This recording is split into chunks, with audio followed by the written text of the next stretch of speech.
when we are thinking of someone else, think of it energetically. This will sound esoteric, but imagine that energy is leaving your body and going towards them because you want something from them. And you're also putting a big burden on them. You're saying, can you please give me validation? Can you please come around, respond to me, etc.? They can feel that energy because you want something from them. You're pinging them, and when you think of them, it's like your GPS system's energetically going to them. And then what happens is they feel that, and what happens when someone feels like they're trying to be controlled? What do? You no, right? You don't want to be controlled.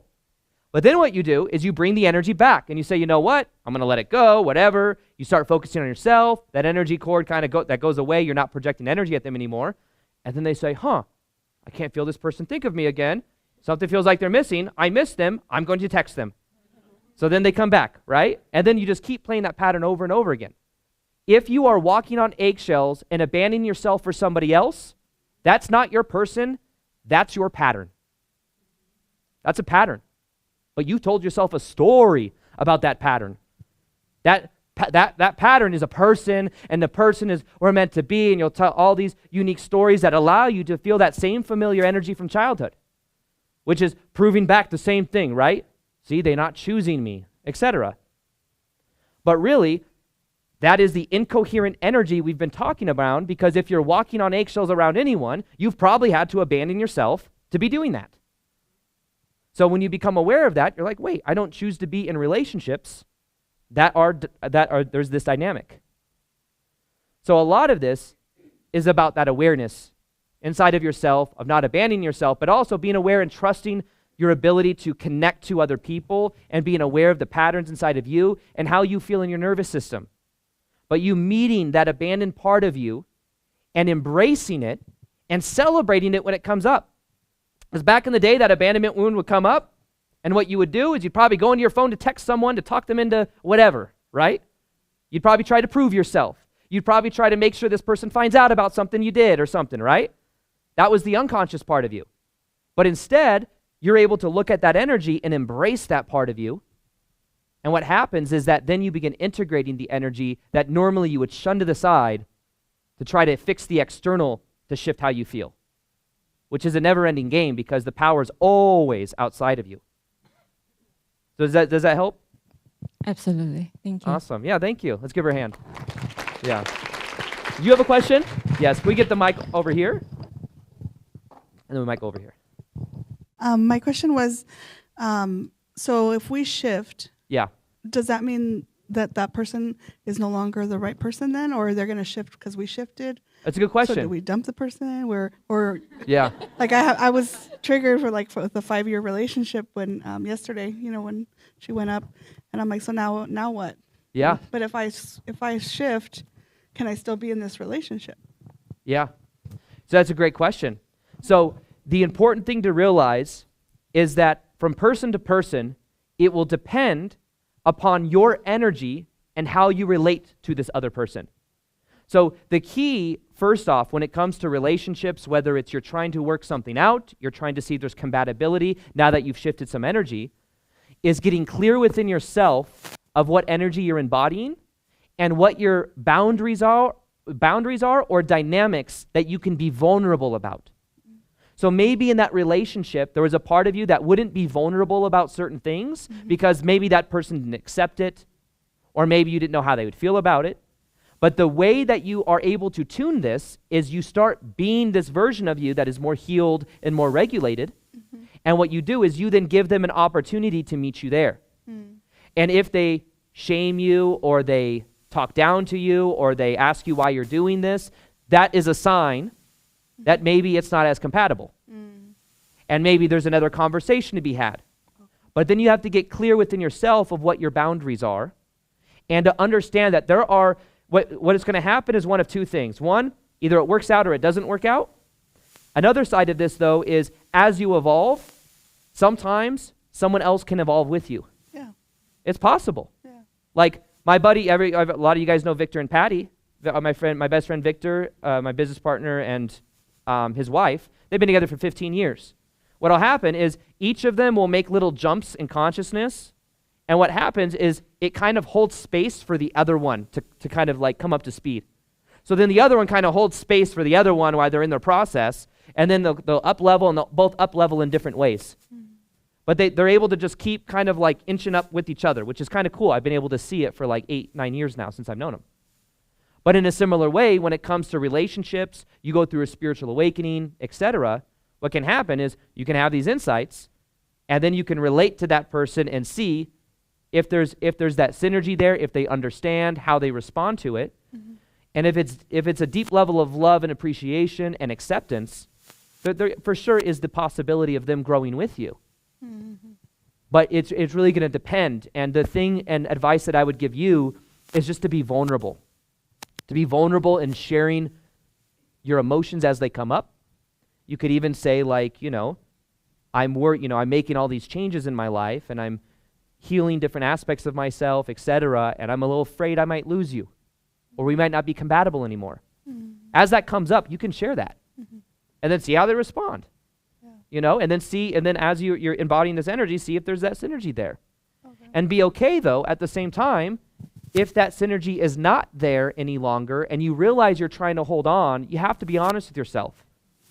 Because some relationships that we get into, they are reflective of the person we are at the time, but as we evolve or as we do inner work, we may outgrow certain patterns. We may outgrow certain people. It's interesting. I've had relationships in the past where I literally grew out of the relationship and I had a huge epiphany or breakthrough, and literally within days, a relationship would end. And it was like it kind of came out of nowhere, but it was a reflection of the energy shift that I made, and once I became aware and processed certain energies, that relationship didn't serve a purpose anymore in the same way that it once did. I couldn't unsee some things that like I'd become aware of because I've done a certain amount of inner work. Yeah. And I had to be honest with myself, and I had to let that go.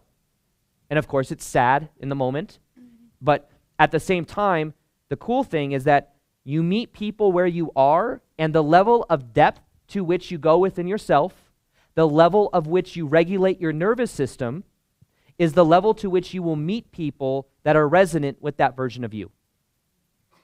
So it only gets deeper.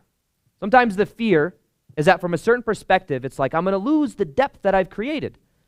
Well, the depth that you've created is from a certain level of consciousness and awareness, and now that you've gone deeper, you give yourself the potential to either meet people and to have them raise or go that deep as well, or new people can come into your life that can reflect back that new level of depth.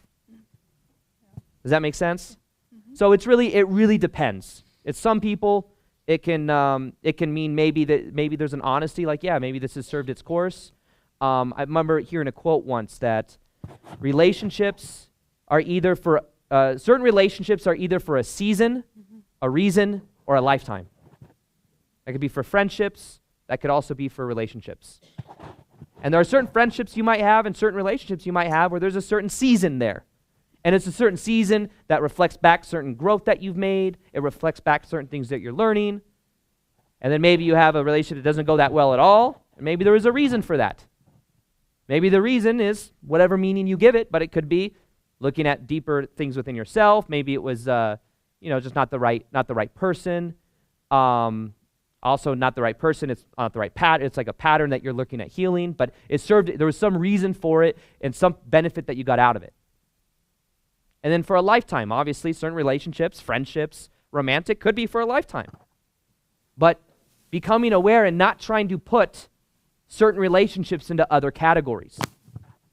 Can you see where that might get a little tricky? Because what people do is they might meet somebody that they have a certain type of connection with, but they might say, this needs to be a lifetime. The Disney movies and all this stuff says happily ever, right? But they don't show what happens after the ending, right? Like they don't show once he's conquered all the beasts and he saved the day. And then they're like, they're together. There's other challenges that come up. It's a part of life, and it's beautiful because with those challenges comes more depth. With those challenges comes more going inwards. And you stop living at the superficial level, and there's depth that comes through where you can actually connect at a more deep emotional level. So, in general, it depends, but also you just have to be honest with yourself. You have to be, you can be vulnerable, and you can set the frame. And not necessarily be, I think sometimes at these events when people, I've been asked a question similar to that before, and it's like the energy's like, what if they don't do this? What if they don't like it? What if I'm on eggshells? What if I'm on eggshells? What if I'm on eggshells? But that might be part of the pattern. So what if maybe the breakthrough for you is to not be on those eggshells and to stand bold in who you are and to realize you don't need to play the game of eggshells anymore, which is also the game of survival. Because their approval, their validation is like the law. But it's not really. It's not really. It's just we're playing that game of walking on eggshells, not realizing walking on eggshells is a survival thing, and we tell ourselves that's our person when really it's a pattern. And maybe once you shift the pattern, then that person can evolve or have their own awarenesses. It's not something you can control. But it allows the space for that to happen. Because ultimately, whether you're male or female, because sometimes I know in our culture, it's, like the male lead, it is like a masculine trait. But in general, people are always picking off of your energy, right? They're always pinging off of your energy regardless. So the deeper you go within yourself, it may trigger other people. It may call for them to upgrade, call them to look at certain parts of themselves they may or may not be ready to look at. But what happens is you give potential for them to either come on board with you or not, and either way, it's okay. Either way, it's a win. You've either got somebody that's coming with you on the journey, or you've got space now to where you can go deeper inside of yourself to then attract somebody that can go on that journey with you if and when the time is right. Does that help? Yeah. Thank you. Awesome. Let's give her a hand. Thank you so much. Let's go over here next. You had your hand up, right? Yeah, she had her hand up a while ago. So we have the mic right over here. Right over here to the red and the blue. Sorry. It's okay. Hi. Hello. Very strange because those other two questions actually touched on things that I was thinking about nice. too. So I think a lot of us are dealing with like anxious and avoidant attachment. Yeah. Or I know you were saying empath versus narcissist. Yeah. And I was kind of wondering what's the difference between the two. Is there a difference between the two? Because Yeah. I feel like in the past I've had a narcissist relationship. I feel like I don't attract that anymore, but I am attracting an avoidant. So Yeah. that's like the new Well, you're a pattern. step in the right direction. Yeah. It's Yeah. like a softer narcissist, but it's still, some of the tendencies are there. They don't love bomb. Yeah. It's actually the opposite. It's like they don't express emotion at all. Yeah. Or don't feel emotion. And I'm very confused about that because Yeah. I feel like I'm someone who feels a lot. Right. So I'm kind of attracting people like I can't read them very well. They don't articulate Which is their interesting, right? emotions Because you very feel well. so much, Yeah, and you probably tune so much, exactly. but then you feel like you can't read them. Exactly. And is there a part of you that likes the fact that you can't read them? I don't think so. You don't think so? I feel like it frustrates me. It just causes me to spin. Like, maybe Is at one point I frustration a did- familiar energy to childhood? Not really. Okay. Well, No. what I will say about this dynamic, let me first off clarify a few things. Okay. Empath and narcissism is a dynamic that is the extreme sides of two different energy patterns that are rooted in toxic shame. And I know I mentioned it before, but on the narcissist side, there's very little, if any, empathy. And what happens is to get the needs met, there's toxic shame, there's a false sense of self, and there's a lot of control and overt manipulation that happens to get their needs met. Empath is the opposite of that in the similar, which is funny because the reason they attract each other is they're opposites, but they're opposites to the same. Does this make sense? That's why like opposites can attract, because they're opposites of a certain type of energy. So the empath, who feels a lot of people's emotions, is on the toxic side of shame, where it's in order to feel enough, I have to give, and then I will receive the validation, approval, etc. of this person over here. Now this is, every one of us, by the way, has a version of natural empathy and narcissism, and healthy narcissism is actually confidence. Now I want to say that because so often, this is something that my shadow work coach once was explaining to me. Well, healthy narcissism, we all have some level of narcissism that can be healthy. Healthy narcissism is confidence. And the reason this can kind of buffer this a little bit is because the trigger in you when I say that, by the way, is that there's such an attachment to the narcissist as the evil manipulator that I don't want to be anything like that. I'm not anything like that. Don't tell me I'm anything like that. So there's that story there. But hiding behind that story is what's keeping that energy active.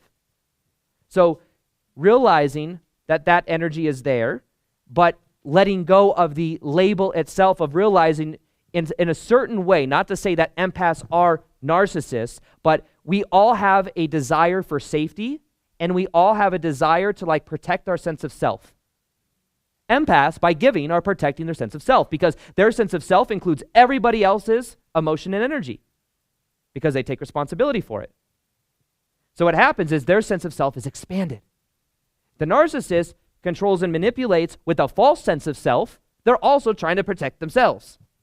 It's just the way they do that is through projection and manipulation, etc. But they're both versions of getting that need met. Now, the reason I say this is because many people in this room have probably experienced some form of energy from a controlling person or some type of narcissistic energy pattern. And the thing is my goal is to soften up the energy a little bit, to let go of a little bit of the story and the rejection of the part of ourselves that has some of that energy on the inside. Right? Can we all agree that at times certain desires we might have might be somewhat more focused on the narcissistic side? Right? There may be some things that even I want to give to then get, or then give to then be a good person, and I want to be seen as a good person because I'm not a bad person like that over there. But all of that energy right there is reinforcing inside of your energy this blocking and blaming of the narcissist. And ultimately what we're after is not to become this over here, is to find the middle ground of being in a healthy sense of self. Now, let's contrast that with the other part of the question, which is that different from anxious and avoidant? And first off, it's very different than anxious and avoidant in the sense that they're different like categories in of themselves. Now, commonly we can say that empaths tend to be more focused on giving to then get, or on tuning to other people, so they'd be more likely to tend towards anxious attachment. Everyone know what anxious attachment is? Basically, anxious and avoidant attachments are two styles of attachment that have to do with how they get their needs met. So empaths lean in for love. They lean in, and they desire that love, and that is where the anxious energy can come from. The avoidant, on the other hand, leans away from that.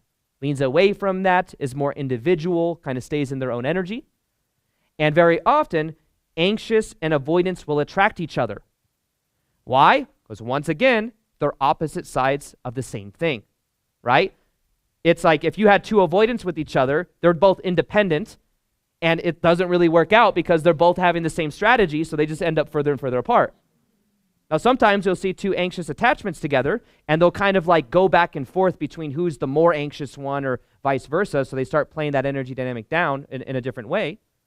But the key to both of this is you don't want to like take on the tendency. There's probably something to learn in the sense that the opposite kind of possesses something that if they actually in a healthy way integrated could be a very powerful thing to become more in the middle, which is secure. Because the thing is if someone's secure, they don't lean in and crave love. They don't lean back and push away love. And their secure attachment, they tend to be attracted to other people that may be secure attachment, but also they're not playing the same game that these two are playing. So there are times that secure people can still be with someone that's anxious or someone that's avoidant. It's just they're not leaning in, or they're not playing that same game. It's almost like they act as a regulator for the other person that's coming into regulation. So in a way, it's like that's like the healthy balance. Now, most of the time, though, these two tend to attract each other. And a lot of times bringing the energy into the middle is about really, a lot of it can be doing that inner child work, of healing that inner child, of becoming aware of the pattern and kind of what we've been talking about. But it's also leaning into like a healthy sense of self where you can be like, obviously the lesson for the avoidant and the energy there is for them to become vulnerable, to open up to love, to open up to connection, to when things get a little bit uncomfortable, not to run away, right? Instead of just playing the game of they feel uncomfortable, so what they do is they go from honeymoon phase to honeymoon phase to honeymoon phase because there's no depth going there because there's that fear. So what happens is that energy, they just keep playing that pattern, right? So the key for them is it's vulnerability for the avoidant, And then for the anxious attachment, it's learning to bring their sense of safety back inside of their body, which is why I recommend the frame technique. For those of you that have never, any of you heard of the frame technique before? The frame technique, you can check it out on YouTube. It's about feeling inside of your body and feeling the separation between you and other people. And in the moment of being around other people, like feeling basically safe in your body, tuning to your body. And also not being ashamed of having needs, because very often anxious attached people feel shame for having needs. So they hide behind sometimes passive aggressive tactics. They pretend like they don't have needs at all. They pretend to be cool and I don't need anything. I'm good. But really something comes up. So on both hand, I think both of them can learn from being more vulnerable and sharing how they actually feel and acknowledging that they do have needs and able to have that open communication. Because even imagine if you're with an avoidant person and you're like, oh, yeah, I noticed that this is coming up for you. Is that uncomfortable? That kind of like, but sometimes people may be like, I can't even ask that because I might make them uncomfortable or they're going to run away. But the thing is if they're going to run away, it's like you're playing a game to keep them around. But that keeps you, once again, walking on eggshells, abandoning yourself to then try to get them to stay around thinking they're your person when they're actually the pattern. Well, the key is you'll keep playing that pattern until you decide to stop playing that pattern. Every time you respond to that energy, you're continuing to play the game, which is continuing to perpetuate them come to you. So it's like, for example, I've had people that I know where I enabled them by giving them money to help them. And how do I break that pattern? Well, if I stop doing that, they stop coming to me, right? They stop knowing that I'm the outlet for that, right? And I stop energetically saying, yes, I'll continue to play this game with you. So the part of you where the power is in the awareness that that's the game that's being played, and then in the awareness that I don't want to play this game anymore. And it's a big power move, not just energetically manipulative to say, I don't need you anymore, I don't want you anymore, but it's being aware, you know what? I don't choose to continue playing in this energy. I don't continue to like fight for your attention. You could even say that. You could say, listen, seems like you're only interested in me when I am turned away and focused on myself. I'm looking for a reciprocal relationship or more balance in a relationship. And by saying no to that, you then open up possibilities and potentials to come into your life because you've said no to that pattern. And after you say no to that pattern, what might happen is he might fight harder, or you might meet someone else that's less of that energy, but maybe a little bit, but you continue to attract new energy, new people based on the energy you're embodying. So by saying no to that, you say yes to something deeper or to something that's more in alignment with that reciprocal relationship. Does that help? Yeah, it does help. I mean, it's interesting because they ghosted the first time, and when they came back, I was like very cautious to let them back in. I let them do all the work for like 4 months, and I basically set my boundaries. I said, I need this. I need you to give me more words of affirmation is what I was saying. But basically like expressive, said they were going to do all that stuff. Didn't really do it. Maybe did like and then what half happened? a percent. Oh, same thing. They started to pull away again. Yeah. It was like, well, also you can be the one, like something very clear for all of us to get aware of is what is our boundaries with ourselves and our relationships that we have. Yeah. Oh, I broke it off the second time. Like the second that he started to pull away, I started to get really anxious and I was getting like hyper vigilant to everything. And honestly, I think it was a week where he might not even been totally pulling away from me, but he had just stuff to deal with. But I felt the shift and I freaked out and I was the one who just like ended things. Yeah. Because I couldn't deal with the anxiety. I get it. Anymore. Yeah. It was too much. And the other aspect of this too, though, is when that anxiety comes up, to be present with that anxiety, to observe it, to embrace it, instead of trying to like, I don't know, mitigate it or do something else with it, right? Or find it through someone else. Right. So in general, when we're talking, just to kind of close out this idea here as well, become aware of within relationships in your life, whether that's friendships or romantic, what are your boundaries or rules for you to interact with other people? And become aware of what that line is for you, right? So if somebody starts to manipulate you or ghosts you or like pulls away when you're vulnerable, like, oh, this might be a red flag. You know, this might be a yellow flag. This might be something for me to be aware of.